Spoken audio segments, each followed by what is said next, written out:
জগদ্ধাত্রীর মেয়েকে দেখে কৌশিকী অবাক হয়ে যায়। হ্যাঁ বন্ধুরা, এমনটাই দেখা যাবে। বিস্তারিত জানতে ভিডিওটিতে লাইক দিয়ে সম্পূর্ণ দেখতে থাকো। গল্পের শুরুতেই দেখা যাবে বৌদি বলতে থাকে, খেলা তো একটা চলছে, আমাদের এই বাড়ি থেকেই কেউ খেলছে, সেটা আমরাই শেষ করবো। আমি আমার পুত্র আর পুত্রবধূ, কৌশিকী বা জগদ্ধাত্রী বা স্বয়ম্ভু মুখার্জি নয়। বৌদি তখন কৌশিকীকে জিজ্ঞেস করে, কৌশিকী তুমি কি গাড়ি নিয়ে বেরিয়েছিলে? আর তখন বলে হ্যাঁ। বলে অফিস গিয়েছিলে, তারপর অফিস থেকে বেরিয়ে গিয়েছিলে, থেকে কি সোজা বাড়ি এসেছিলে? তখন বলে কেন বলো তো? বলে না, সবটাই আসলে কৌতূহল, মাঝখানে কি অন্য কোথাও গিয়েছিল? বলে অন্য কোথাও মানে আপনি কোথায় গিয়েছিলেন?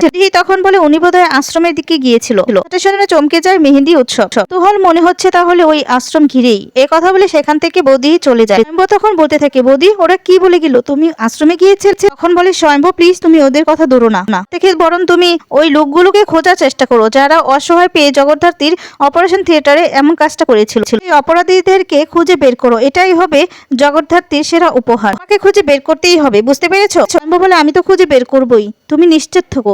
দেখা যাবে জগদ্ধাত্রীর যত্ন করতে থাকে স্বয়ম্ভু, আর জগদ্ধাত্রীকে বসিয়ে দেয়। তারপর সবাই মিলে জগদ্ধাত্রীর যত্ন করতে থাকে। পাশে বসে থাকে স্বয়ম্ভু জগদ্ধাত্রীর মাথাটা চুলটা সুন্দর করে আশ্রে দেয়, এরপর বেনি করে দেয়। এরপর স্বয়ম্ভু জগদ্ধাত্রীকে খুব সুন্দর করে নেল পালিশ পরিয়ে দেয়, একটা টিপ পরিয়ে দেয়, অনেক সুন্দর করে জগদ্ধাত্রীকে একদম ফিট করে সাজিয়ে দেয়। শেষে স্বয়ম্ভু জগদ্ধাত্রীকে বলতে থাকে, জগদ্ধাত্রী তুমি কবে কবে উঠে দাঁড়াবে? জগদ্ধাত্রী তোমাকে ছাড়া যে আমার শূন্য লাগে, তোমাকে আমি খুব মিস করি, বড় অভাব ভোগ করছি আমি। সুস্থ থাকলে এতদিনে এই কেসটা তুমি শেষ করে দিতে। তো জগদ্ধাত্রী আমাদের মেয়েটা নেই, কোনো খোঁজ পাচ্ছি না, এই বলে স্বয়ম্ভু খুব কাঁদতে থাকে। তখনই দেখা যাবে জগদ্ধাত্রী চোখের পলক ফেলায়, আর এটা দেখার পর স্বয়ম্ভু অবাক হয়ে যায়। তখন বলে জগদ্ধাত্রী তুমি চোখের পাতা ফেলেছো? এই বলে চিৎকার করে সবাইকে ডাকতে থাকে। সানবীর বলে চিৎকার করতে থাকে।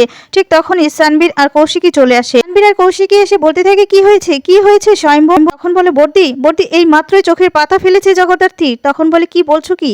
এ কথা বলে সবাই খুব খুশি হয়ে যায়। দৌড়ে চলে আসে বৌদি মুখার্জি, মেহেন্দি আর উৎসব। আর তখন বলে কি হয়েছে এত চিৎকার কিসের? আর তখনই খুশি হয়ে স্বয়ম্ভু বলতে থাকে, জগদ্ধাত্রী এইমাত্র চোখের পাতা ফেলেছে। আর তারপর সামনে ডাকতে থাকে আবার জগদ্ধাত্রীকে স্বয়ম্ভু, কিন্তু কোনো কথা সাড়াই দিতে পারছে না জগদ্ধাত্রী। এরপর সানবীর বলতে থাকে, তুমি হয়তো বা ভুল শুনেছ স্বয়ম্ভুদা। স্বয়ম্ভু বলে না বিশ্বাস করো তুমি, আমি ভুল দেখিনি, আমি এই মাত্রই দেখলাম ওর চোখের পলক ফেলেছে, তুমি বিশ্বাস করো। তখন বলতে থাকে, স্বয়ম্ভু তুমি ভুলই দেখেছো, তুমি এটা বিশ্বাস করো যে ও কোনোদিনও আর উঠে বসে দাঁড়াতে পারবে না, ও তোমার বোঝা হয়ে থাকবে স্বয়ম্ভু। কথা বলে উৎসবকে নিয়ে চলে যায়। এদিকে মেহেন্দি তখন বলতে থাকে, এবার স্বপ্ন দেখো না স্বয়ম্ভুদা। এ কথা বলে মেহেন্দিও সেখান থেকে চলে যায়। তখন মনটা খারাপ হয়ে যায়, আর তখন বলতে থাকে, আমি ভুল দেখিনি, আমি দেখেছি, নিজের চোখে দেখেছি, আমি ভুল দেখিনি, তোমরা কেন আমার কথা বিশ্বাস করতে চাইছো না? কৌশিকীর কাছে এসে বলতে থাকে, বর্দি আমি সত্যি ভুল দেখিনি, তুমি বিশ্বাস করো। তারপর বলে চিন্তা করো স্বয়ম্ভু, চিন্তা করো না, জগদ্ধাত্রী ঠিক একদিন চোখের পাতা ফেলবে। কৌশিকী বলে আমি তোমাকে বিশ্বাস করি স্বয়ম্ভু, দেখো একদিন না একদিন জগদ্ধাত্রী রেসপন্স করবেই। দেখা যাবে উৎসব রুমে সে চিৎকার করতে থাকে, জগদ্ধাত্রী চোখের পলক ফলাচ্ছে, পাতা ফলাচ্ছে, এটা কিছুতেই হতে পারে না, কি ওর সেন্স আবার ফিরে আসবে, আবার উঠে দাঁড়াতে পারবে?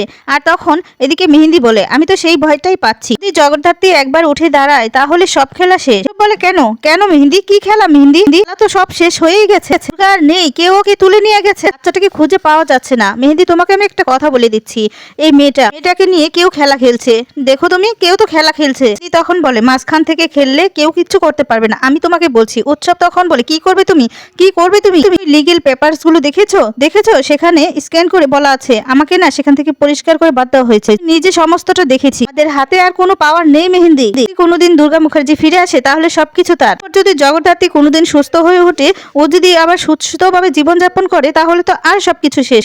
তখন উৎসবকে বলতে থাকে, চুপ, জগদ্ধাত্রী কোনোদিনও সুস্থ হতে পারবে না, সুস্থ হয়ে উঠতে পারবে না, স্বয়ম্ভু ভুল দেখেছে, হতেই পারে না, অসম্ভব ব্যাপার। জগদ্ধাত্রীকে যে অপারেশনটা করেছিল তাকে আমি জানি। আর তখনই চলে এসেছে দেবু এসে তখন বলতে থাকে, কে অপারেশনটা করেছিল, সাথে কোঅপারেট করেছিলে মেহেন্দি?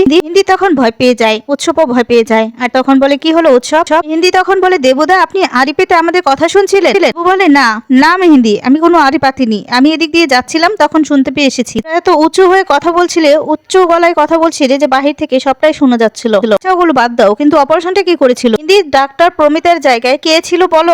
বলে আমি চিনি না, আমি জানি না। ঠিক তখনই প্রীতি চলে আসে। দেবু বলে তুমি তো একটু আগে বললে না। আর তখন বলে বেশ করেছি, যা বলেছি যা করেছি বেশ করেছি, আপনাকে আপনাকে কোনো কৈফিয়ত দিতে আমি বাধ্য নই। বুঝতে পেরেছেন? বেরিয়ে যান, বেরিয়ে যান। প্রীতি তখন দেবুকে বলে, কি গাল পেতে থাপ্পড় খেতে এসেছিলে? অবশ্য কৌশিকী মুখার্জি চামচাগিরি করলে কপালে এটাই জুটবে। দেবু রেগে গিয়ে বলতে থাকে, ভদ্রভাবে কথা বলো প্রীতি, তুমি ভুলে যেও না আমি তোমার হাজবেন্ড। প্রীতি বলে, এই চুপ করো তো, তুমি ইচ্ছে করে আমার হাজবেন্ড হয়ে এখানে বসে খাচ্ছ।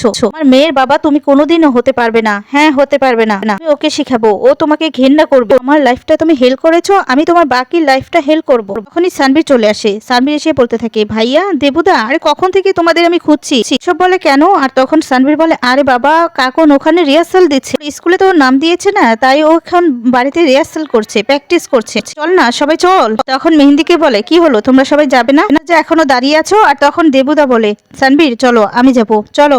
প্রীতিকে বলে, প্রীতি চল না রে। সানভীর তখন আবারও উৎসব আর মেহেন্দিকে জোর করে, কিন্তু ওরা যায় না। এরপর দেবুদাকে নিয়ে চলে যায় সানভীর কাকনের কাছে। যাওয়ার আগে বলে যায়, তোরা একটু নিজেদেরকে বদলে ফেলার চেষ্টা কর, ফ্যামিলির সাথে, ফ্যামিলির কাছে, ফ্যামিলির ব্যাপারে কুটকাচালিটা একদম বন্ধ কর, তাহলে দেখবি তোরাও ভালো থাকবি। এই বলে চলে কি দেখা যাবে কৌশিকী আশ্রমে চলে আসে। আশ্রমে এসে জগদ্ধাত্রীর মেয়েকে দেখতে পায়, আর জগদ্ধাত্রীর মেয়েকে দেখে খুব খুশি হয়। জগদ্ধাত্রীর মেয়েকে নিয়ে আশ্রমে যত বাচ্চা ছিল সবাই খেলছে। এটা দেখে কৌশিকী খুব খুশি হয়ে যায়, আর আস্তে আস্তে করে জগদ্ধাত্রীর মেয়ে বড় হয়ে যাচ্ছে। কৌশিকী জগদ্ধাত্রীর মেয়েকে কোলে নিয়ে নেয়, আর নাচ গান সবকিছু করতে থাকে দুর্গাকে নিয়ে। দেখা যাবে কাকন ডান্স প্র্যাকটিস করতে থাকে, আর সেটা দাঁড়িয়ে সানভীর আর দেবুদা দেখতে থাকে, আর খুব খুশি হয়ে যায়। এক পর্যায়ে দেখা যাবে ডান্স প্র্যাকটিস করতে করতেই সেখানেই কাকন বড় হয়ে যায়। এদিকে জগদ্ধাত্রীর মেয়েও বড় হয়ে যায়। কাকনের ডান্স দেখে খুব খুশি হয় সানভীর। এদিকে দেখা যাবে জগদ্ধাত্রীর মেয়ে ক্রাম খেলছিল, ঠিক তখনই একটা ছেলে এসে বলতে থাকে, দুর্গা আজকে আরেকটা মেয়েকে তুলে নিয়ে যাচ্ছে, তুই যাবি না?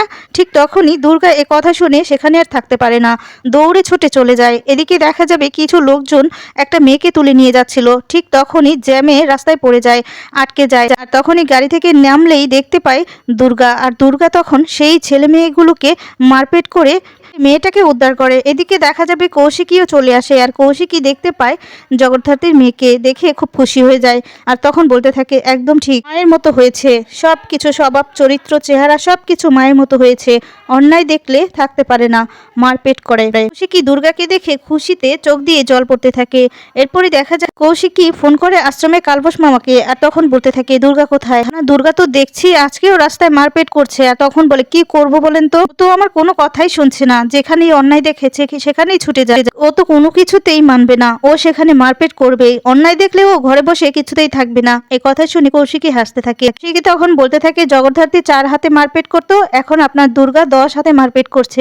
আমাকে একটা কথা বলুন, ও পড়াশোনা কখন করছে বলুন তো? ও তো সারাদিন মারপেটই করছে। কালবোস মামা তখন বলতে থাকে, না না, আপনি যে ল্যাপটপটা দিয়েছেন, ওই ল্যাপটপটা দিয়ে দেখি সারা রাত ভরে পড়ালেখা করে, আর কি কি যেন অদ্ভুত অদ্ভুত মানে জিনিসপত্র করে, আমি দেখে তো অবাক হয়ে যাই।